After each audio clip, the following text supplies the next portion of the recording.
जोहार जय मूल्य से मो नागर चुरमुंडा आपण देखुंत एमएन न्यूज ओडिशा। बामसेप्र 5 दिनिकिया प्रशिक्षण शिविर मूल्यवासी नायक माननीय बामन मेश्राम को अध्यक्षतार महामानव गौतम बुद्धों जन्म स्थान नेपाल लुम्बिनी ठारे अनुष्ठित होउछि। एही कार्यक्रम गत 23 अक्टोबर 2024 रिकरू आरंभ हो जाइछि।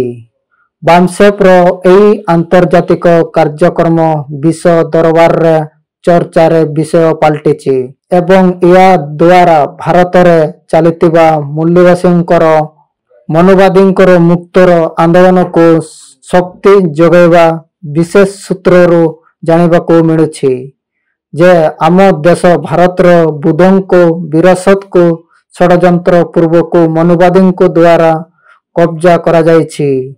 बुद्धों को विरासत को मनोवादी को ठारो मुक्त पाई मूल्यवासी को द्वारा मुक्तर आंदोलन गणतांत्रिक उपाय करिवे बोली सूचना मिलुछि।